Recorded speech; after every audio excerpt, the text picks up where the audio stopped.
What's going on, everybody? Today we have a special guest. This is Perkszn Media. We got an athlete spotlight, but today is a really special edition. We got a coach from Wilmington University. My actual old coach, my last coach I had in college, and heck of a guy. Been coaching for this is actually his 10th year coaching at Wilmu, and we had to get him on the show. I always kind of wanted to pick apart coaches' brains and just ask them a couple questions just about their recruitment and just things that we don't really see as players. But I think that this interview would definitely help the players coming up, or even coaches that want to look into coaches, or even coaches that are currently coaching right now. So Burke, man, I'm happy that you're here, man. I'm happy. I'm thrilled to be here. I appreciate you having me on. It's an honor to be with the one and only Jordan Perkszn. So, I'm excited to be here. Thank you. Definitely. So I'm going to get right into it. So what was, tell me about you and your start for, basketball. What is your why when it comes to, coaching basketball, when it comes to, just getting in basketball? What is your reason? So it's always been basketball for me. I grew up in a basketball family. My grandfather played at Villanova in the 50s. And, he was involved in that community my whole childhood. And he was really kind of like the man in my life. So just going to Villanova games with him from the time I was a baby until, through my teens. My family tried to direct me toward other sports just to try them. But it was always basketball for me. I just love the pace. I love the just everything about the game. So, I wasn't the best player. I got cut in 7th grade, so it wasn't natural for me at all. And I think Michael Jordan also got cut. There you go. Well, that's the first and only time I'll be compared to Michael Jordan for any reason. But yeah, so I think that's kind of why they tried to push me to other sports like baseball, football, things like that. But I just loved it. So I worked really hard to be able to play in college. Had a relatively successful high school career, and played in college, and then the rest is history. So how did you get your start? Because I know that, well, you can get into it, but how did you get your start in that coaching? What led you into, I'm a player, I want to start coaching. I want to be involved with the sport. So how did you do it? Yeah, so and we might talk about this later, but one of the big regrets I have is about my college career. In high school, it was my goal to play in college. I just wanted to be a college player, so that was kind of my motivation. And, I think about everything and I analyze everything. And I knew that college was kind of my last stop as a player. So I think that kind of decreased my motivation because there wasn't a next step that I was striving for. And every day I regret that because I feel like I didn't reach my potential as a player. And I just wish I would have kind of been where my feet are and really given it my all. But so my college career essentially amounted to a 4-year-long job interview. Always being on time, always doing the right stuff, being all about the team all the time. So when I graduated, there was a spot on the staff that opened up. And my head coach, Jesse Ballister, knew that I wanted to coach, and he asked me if I'd be interested. So I kind of lucked my way into a Division II job as soon as I graduated at 23 years old. So I was really lucky. And it's interesting because you talked about you never being late, or you coming just being a good guy, end up being benefiting you on a later end. And I don't think people and players realize how not burning bridges and things like that can help you in the future. So that's definitely something that you can definitely take away from that story. So what is you had 10 years, and I gotta congratulate again because 10 years at the same university, they like you there. But it's definitely a testament to who you are as far as character wise and your coaching ability. But what is, I know you had a lot of memories, what is one of the biggest memories you had coaching, whether it be from your first school or where you're at right now, Wilmu? I'm going to try not to give you a cliche coaching thing, but it really is doing stuff like this. Having guys that played for me and played in our program, seeing them follow their passions and seeing them being successful, seeing them come back to practice, and seeing them grow as men. That's really the the most fun stuff, going to the weddings and baby showers and doing things like this. That's a lot of fun because my job as a college coach, it's, my vehicle is basketball, but the job is really trying to get young men from where they are as 18, 19-year-olds to, being ready for the real world as 22, 23-year-olds. And there's a lot that goes with that. There's a lot of kind of messy stuff that happens. You don't sign up to coach perfect people or finished products, so you have to work with guys through a lot of stuff. And, that's really where relationships are built. Any relationship you have, it's going through hard things together and getting out on the back end. So, I know a lot of times guys might not like me when they're playing for me, and I think that's true of all coaches. But, doing stuff like this that I'm doing with you right now, like that's my favorite part. And it's kind of funny because I just started, for the people that's watching, I just started coaching this year. And I just realized, like, I'm an assistant coach. So, like, assistant coach is kind of like, we kind of got the easy way out. Like we're not, like, the most hated. Like, a lot of the players, like us and things like that. When we say stuff, it's kind of, like, more lightweight. But, I just watched, my head coach and how, like, you're never really going to be liked, like, all the time, 100%. But, in the long run, like, when you see people, like, down the road, like, still reaching out to you, even after, the season or even after their career is over, you was probably doing the right thing. I know you had a couple players that stands out to me in a 10-year run that were really good. Like 2,000-point scores, correct? So Jermaine scored 1,800. Okay. And I don't think anybody got to 2. Okay, all right. I spiced that a little bit. Now, Jermaine scored the 1,800 in 3 years. Yeah, okay. So he would have got to 2,000 if he played 4. Okay, got you. And then you also have Ponzo. Yeah. He ended up with 17. 17. I think. That's a lot of buckets, man. That's a lot of buckets. So, I had this is not really that controversial because, like, the stats is there. But, like, who's like your your best player so far? Wow, man, I don't think I can pick one. I think they all bring something different to the table. And so Ponzo is obviously, amazing. He was the only conference player of the year in program history. He was the leader of the team that got a home game for the conference playoffs and, program record in wins. Was that your first year? That was my third year. Yep. So I came in when Ponzo was a sophomore. And even on that team, there's some seniors like Neil Thompson and Rashawn Rashid, and I don't want to, forget anybody, but there's some really good seniors on that team. And then obviously Ponzo had a great career, and then Jermaine Head, he redshirted that year that Ponzo was a senior, so he kind of saw what a really good point guard at our level looks like, and he just took it and ran with it. And then another local guy like Nick Richards. I mean, he was a JUCO guy and came in and he ended up with like 980 points, and the only reason he didn't get to 1,000 in 2 years is because he missed 7 games his senior year with like random ankle injuries. But he was amazing, and then since then, Randy Rickards, Danny Walsh, Justin Thomas, Caleb Matthews, Talib Holloman. I mean, it just goes on and on. So there's no way. I don't think any coach can pick who was the best or favorite. But they all bring something different to the table, and you look back and you have experiences with all of them, good, bad, ugly, and that's kind of what makes the job what it is. This is like the time where, like, I want to ask the questions I always want to ask, college coaches. This is a Division II coach right here that I'm interviewing, and I always just wanted to ask because I like Hoop Group. We talked about before, like Hoop Group used to always tell us.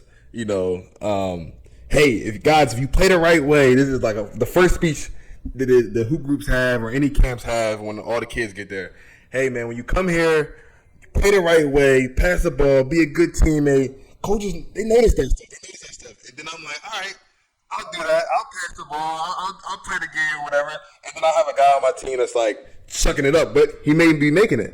And then I see him get like love and get offers by looking people off and things like that. So I always wanted to like ask a coach, what is like their ideal player? Like, it's kind of like a 2-part question. What's your ideal player in general for yourself, and what do you think it is for like a scholarship player? Yes. So first, you obviously have to have that prerequisite size, athleticism, skill for whatever position you're playing, right? But then after that, it really is, for me, it's the intangibles. So you get to a, like a hoop group setting or some camp or AAU or anything like that. There might be that guy that just can get a bucket, that can get a bucket however he wants. But I think a lot of seasoned coaches or a lot of coaches that know what they're looking for, they're going to evaluate the type of shots he's shooting and saying, okay, is this guy's talented, but is his game going to translate to the way we want to play? Is his game going to translate when you're playing against college coaching that has a scouting report and is not going to allow you to do what you want to do? Can you play the game the right way? So I definitely understand, because that was my kind of thing in college too. I always wanted to kind of do what I was told, and but then there's guys that just have the ability to just go get a bucket, and a lot of times that overshadows somebody who's trying to play the right way. But I also think being able to adjust in the moment. Like if you're somebody who's playing with someone who's just throwing up shots and happen to go in, there's other things you can do to get noticed. You can overemphasize your talk. You can make sure that every single loose ball you're getting. So there's other ways to stand out besides just getting points, or just saying, well, he's shooting a lot, so I'm not going to get noticed. Like there's other ways to stand out on the floor. How are you defending?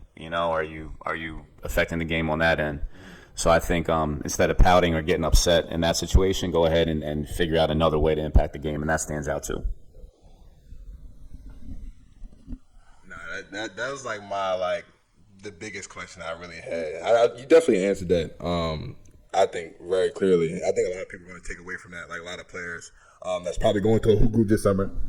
And so I'll kind of add to that is after we evaluate somebody and we know they're good enough, right? So I might go see somebody and they're making a lot of shots, and they show the ability to make tough shots. That might get somebody on the list. But the more you go and watch, I'm actually going to watch somebody play bad, right? Once I know they're good enough, I want to see if a good shooter shoots 2 for 10, right? I want to see if somebody gets 2 fouls early, how do they react? Are they still a good teammate? Are you pouting? Are you blaming? Are you doing all these things? Are you looking in the stands at your parents? That a little inside information like that's got a lot of guys off our list. Just us feeling that maybe there might be other voices instead of just listening to what we need as a program. So you try to identify things like that on the front end, so you don't have to deal with any issues on the back end. That's definitely going to help a lot of players. I mean, going into the summer, this is probably the perfect interview for like guys going into live periods and things. It'll be out before live period. I think it was the first live period in June. It'll be out before live period starts. But man, for the kids out there that's playing, this is a college coach right here saying what it takes to be on somebody's list. So I definitely take heed to what he's saying. So talking about this and just talking about players and parents and things like that, how have you adopted your coaching style in 10 years? Obviously, it was a lot. I feel like it was a lot more different 10 years ago than now, versus with social media, just personalities, style of play. Before you probably wasn't asking your big men to hit a three or hit a mid-range. Now everybody has to kind of develop some type of jump shot, versus back in the day it was probably a little bit. 2014 wasn't that far ago, but still just the style of playing, things like that. How have you adopted your coaching style and how you talk to players throughout this time? Yeah, that's a loaded question, and 2014 wasn't that long ago, but if you think of how things have changed in the way we communicate and the information we take in, it's changed a lot. So I think part of the way that I coach has changed just by me getting more mature. I got the job when I was 29. And I think when I first got the job, there was an element of, I have to prove that I'm good enough. I have to prove that I'm worthy of this position. So, I think I was a little bit immature in that way, and thinking that, it was more about me than it was about the team. So I think every year you coach, you care a little bit less and less about how you're perceived from the outside, or getting credit for things, or having your offense look really pretty and saying, "Oh, he knows, he's a good coach. He knows what he's doing." Right. You don't care about that anymore. You just want to do the best you can for your guys. But I also think they have way more access to information than guys in 2014. So it's not as much coaching in terms of, hey, this is how you do something, or this is what this action is called, because they have access to that on Instagram and YouTube. And we're fortunate because we tend to get guys that are basketball junkies. They're watching film and they're studying and analyzing, and they're up on all the vocabulary and everything. So it's way more of managing egos, managing confidence, making sure everybody messes together, than it is actually, hey, this is how you do X, Y, Z, or this is a ball screen coverage or anything like that. How do you respond as a coach, being in the Instagram and being a social media presence? How does that go into play? I mean, it's something. I have social media. I'm on Instagram and Twitter and stuff like that, but it's not something that is natural for me to go ahead and use that as the number one access point to our program. It's just not something that comes natural for me. I don't. It sounds bad. I don't have time to devote to do that and be that program that is on the cutting edge of all the Instagram videos and Twitter, stuff that's going on. So I use it, the best I can. But in terms of our players using it, it's sometimes if you see something, you have to understand that not everything's about you. Like, they could have something going on in their personal life. They could have. What do you mean by that? Well, you mentioned a cryptic post, right? Like if somebody, puts up a song verse, and you could interpret it in some way as a shot, or trying to be subliminal, in terms of like getting out how they feel. Right. So I think it's just kind of how this generation communicates, and as a coach, I have to adjust to it and understand, like, it's not all about you all the time. And if I have seen stuff, and I might say, hey, like I saw your story last night. Is everything all right, or is there something you want to talk about? Right. Something like that. But and also, you don't want guys feeling like they're being watched and everything like that. You want guys to feel free. So, but no, navigating social media, I don't think there's any one way to do it. There's a lot of gray area. There's no blueprint. So it's kind of having a feel and having some emotional intelligence about how to handle situations. That's well said.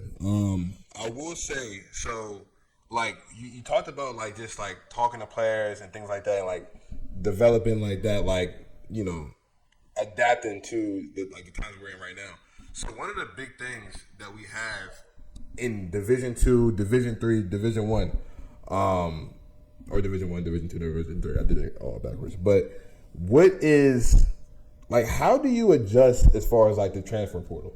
Like, it's so many people that transfer every year.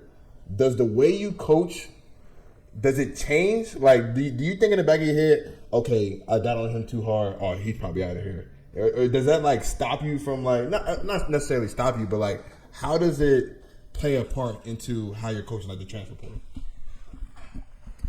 Yeah, and that's ever evolving, right? The portal is so new that I think everybody's just trying to figure it out. Right. So to answer your question, no, it's not going to change the way you coach somebody in the moment. Right. Trying to win a game, right. Trying to have the best season that you can. Right. And so just to give, we had some guys transfer this year, and I think I was a little bit naive. Right. Before. I was always like, guys transfer from those programs, like, right. Guys transfer from the programs where, they're being verbally or mentally abused, or they never win or anything like that. So we had, guys transfer this year, and I took it to heart a little bit, because I'm like, what am I doing wrong? Am I not getting the message across that I think I am, or am I not coaching these guys the way I think I am? Is it being interpreted a different way? So, but then a few days later, you see everybody has the same thing. So So I think it's just, I think the players are trying to learn how to navigate it too. You just hope that guys make the right decisions for their careers. I think, but the best we can do is kind of lay out situations. If somebody says they want to transfer, you just say, okay, well, this is what I think. These are the potential good things that can happen, and these are potential negatives. And then, families and players just have to make their decisions. Now, one thing I do think as coaches, we have to be flexible in what we expect. Like, I don't think we can expect players to come in anymore and be dedicated for 4 years. Like, it's not a given. Like, it's not a given anymore.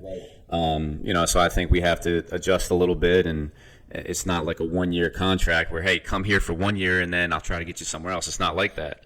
But I think just having an open and honest dialogue about, hey, what's your ultimate motivation, right? So if somebody does have that D1 dream, they don't feel like they're doing something wrong, But one thing that will never change is that individual motivation. It can't come between, the team success.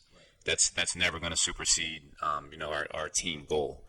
But no, I think navigating the whole portal, it's going to be a work in progress, I think, for everybody. Definitely.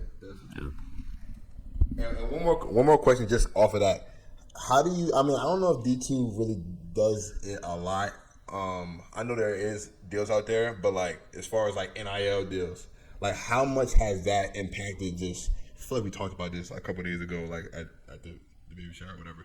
But like, how does like NIL deals like affect recruitment and things like that? Like, how do you think that affects? At the Division II level, I honestly don't know. Like, I haven't asked anybody, hey, are you transferring to try to get NIL money, or I know we don't have a collective or anything like that at this point. Some of our players, they do get little NIL deals just based on their name, image, and likeness, like, based on their Twitter followers or Instagram, TikTok followers. They'll have little endorsements from companies that get them some money. And, in essence, that's what NIL is supposed to be. Yeah. It's supposed to be benefiting from your name, image, and likeness, not your ability to play. Yeah. And honestly, I think now it's kind of morphed into a pay-for-play. Right. And I understand that guys that might not think that they're going to make a whole lot of money in their career playing in the NBA or playing at a high level overseas, they might want to capitalize on their opportunity. But in terms of guys that we deal with, like whether it's on the low D1 level, because sometimes we compete with those schools in terms of recruiting, or on the Division II level, I don't think it's gotten to that point where like guys expect money or anything like that. But you never know. It might happen someday. I will say, we're gonna get to the next question, but I will say, man, players that have NIL deals, whether it's D2, D1, I need better commercials, man. If you're gonna try to sell a product, I'm a marketing major. If you're gonna try to sell a product, you have to at least make it believable.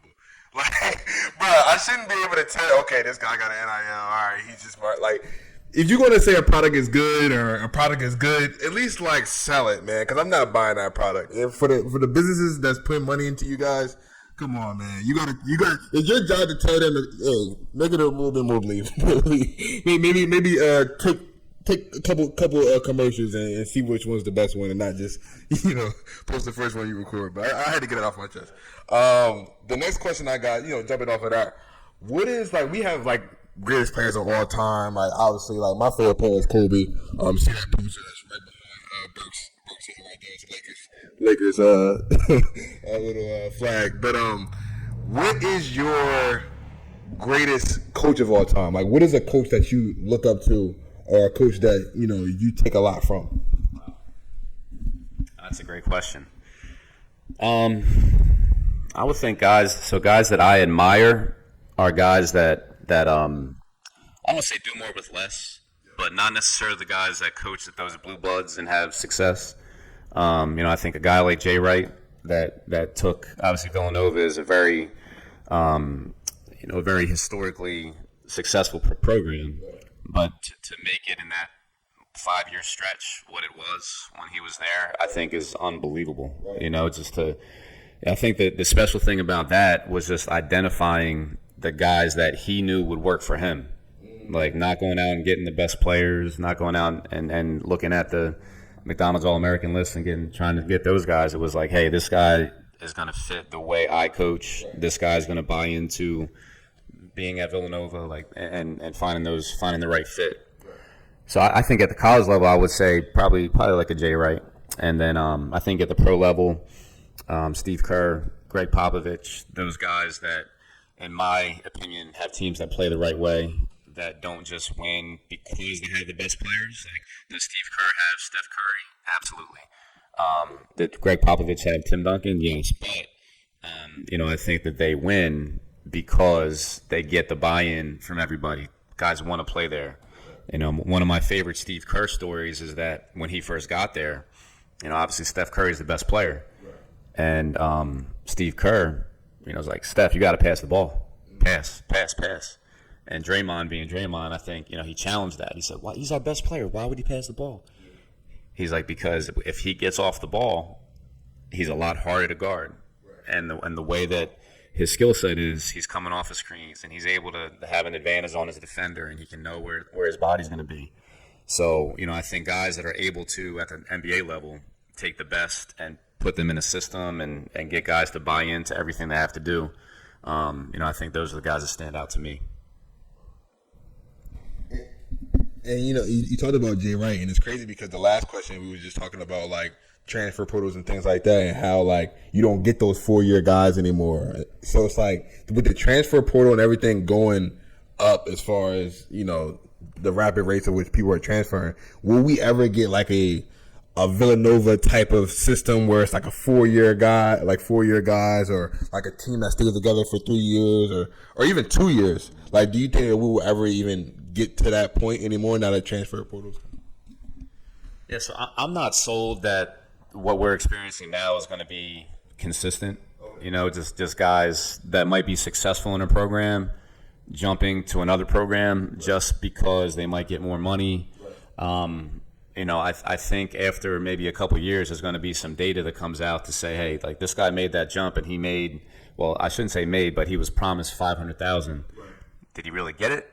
Because I don't know if the NIL thing has been around long enough to know, like, are these guys really getting what they're being promised? And also, I think at the end of the day, the game is also the game. And I think we see less talented teams beat more talented teams if they're completely bought in, if they're playing with their heart instead of just because they're getting the most money. So, I think down the line, I definitely wouldn't say no. I think that there could be some teams that are, kind of getting back to playing for that name on the front instead of just kind of chasing the bag, for lack of a better term. Because I think that when you have guys that are connected that way, they're going to beat teams that might be more talented but are there just because they're there and their heart's not really in it. So a couple more questions for you. About to go ahead and wrap it up. But one of the questions this is another question I always wanted to ask just coaches in general, because like now that I'm coaching, I'm trying to figure out what identity works best for me.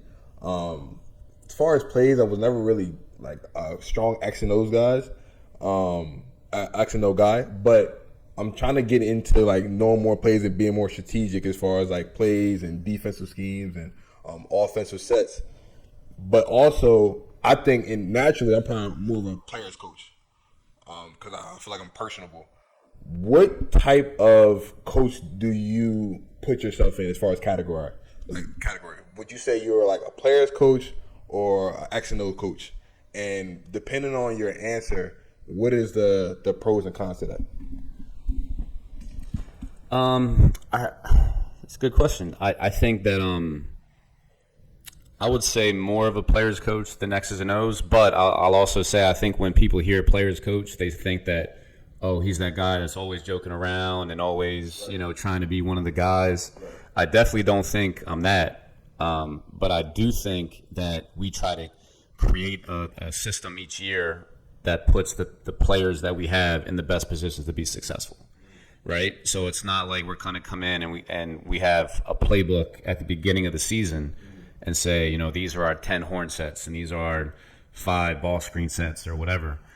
We're going to see what we have, and then we're going to do our best to put our players in the best positions to be successful. So I think in that way, I'm a player's coach, and I think that I like to think I'm approachable. Like I like to think that guys would feel comfortable coming to me, but some will more than others. Like when I was in high school, for instance, I played for an amazing high school coach, but he wasn't the guy that you would go and have a heart-to-heart with. It was more kind of like Bobby Knight, but he taught me how to be tough. He taught me how to work hard. He taught me that, like, look, you can't be soft. Like, you got to get out there and, like, no matter who's in front of you, like, you go. And he instilled that in me, and I can't thank him enough for that. And then I get to college, and Jesse, who I played for, he was 29, and, like, he was definitely more approachable. And I didn't really know how to handle that because I wasn't used to it. So I was that guy that even if I wasn't, let's say, happy with my playing time, it would never cross my mind to go in and, like, ask why I'm not playing or, like, say, hey, I should be playing and this and that, because it was just not what I was used to. So I think there's different types of player coaches, and I we talk about music a lot. Like, it's funny, like the guys on our team, they probably won't even realize that I listen to some of this, not the new stuff, but like some of the same music they listen to, but I'm not that guy that's going to be in there and trying to, broadcast that, because I don't want to try to be that guy that's like trying to be cool. That's not what I'm there for. But I want our players to be successful, and I want them to be comfortable coming to me if they have an issue and things like that. So I think in that way I'm a player's coach. But I do love the X's and O's, man. That's fun. So,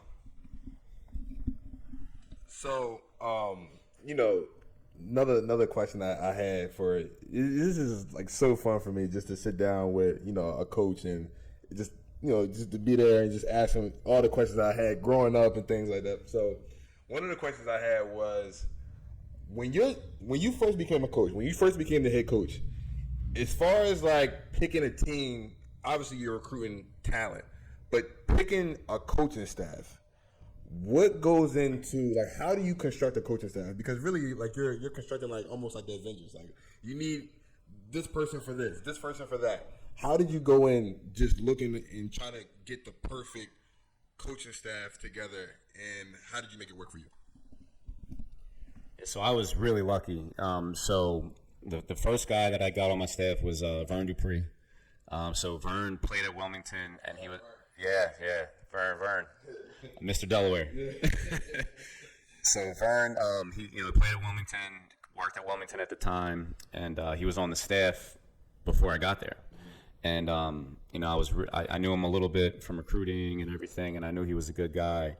But to be able to have somebody with his kind of character and his kind of knowledge of the university, his playing background, that was willing to take a chance by staying with me, that was big. Like, that was huge. I think that got everything jump started. So that's number one. Luck is important. Luck is important. And then also Micah Edwards, he joined the staff. So I do think it's important to have guys that play. It's not to say that I would ever take a coach that didn't play, because I think there is something to be said for having different perspectives. But Micah was a pro for I think 7 years and played at University of Delaware, and he he was a big guy, so he would bring that knowledge to the team that I thought was important. Another guy we went and got was Matt King, who played at Wilmington, who actually went to my high school, and he joined the staff. And then Andre Wilburn was on the staff when Coach Dre. He was and I knew him for a while. We got connected through a mutual friend, and I was fortunate that he was willing to join the staff. So we had an all-star staff when we started. Those guys have since moved on to D1 positions, head coaching positions in high school. Matt King's out in California now, working, being really successful. And now we have a great staff too. So I think the biggest thing is kind of trying to fill the voids that you might have as a head coach. I like to talk to people, but I'm not someone who is gonna feel comfortable putting myself out there all the time. So I'm fortunate to have a couple guys, specifically Ron Solomon and DeLorean Hurd, who are Coach Ron and Coach D. They are born recruiters. They'll talk to anybody, And I think self-awareness is important as a head coach. Like, you have to know what you do well, you have to know what you don't do well, and you have to fill your staff with guys that can kind of fill that void. And then we have Andrew Feely now, who played overseas for 15 plus years, and he's a big guy. So kind of like Coach Micah, he works with the bigs. But no, Coach Rapchinsky that we have now is amazing. He's kind of like a good blend of X's and O's in recruiting, and then Coach Shy, who played for me at Wilmington. So so it's like kind of filling the voids that you have as a head coach. Good. We need that. We definitely need that. So 10 years again, full circle. We're wrapping it up now. Just 10 years of basketball, 10 years of adapting, winning, and just competing, trying to compete at the highest level every day. What does the next 10 years, and nobody can predict the future, but what do you imagine, and you can just speak in general, like, what do you imagine the next 10 years for you being just a coach in general? Like what do you imagine, like, your growth? Like, what does that look like? So I'm excited. I think that I love being in Wilmington, and I'm not someone who's like filling out job applications every year, and that's just my wife obviously coaches at Goldie, as you know. So I think we're really fortunate to both. There's 300-ish jobs in the country at doing what we do, and we have a couple of them in the same spot, in the same state, in the same area. So we're really lucky. So, I'm anticipating, continuing and going strong. And I think that, I think I become a little bit better every year in certain ways, and you learn something every single year. So I think that we're in a spot now where I think I'm experienced enough that I'm comfortable with myself, and we know the game, and no matter who we have, like, we're going to recruit the guys that are going to work for us. Maybe not the most, the guys that everyone else is chasing, but guys that we believe in, and guys that are going to have that chip on their shoulder that we like, and kind of how we coach.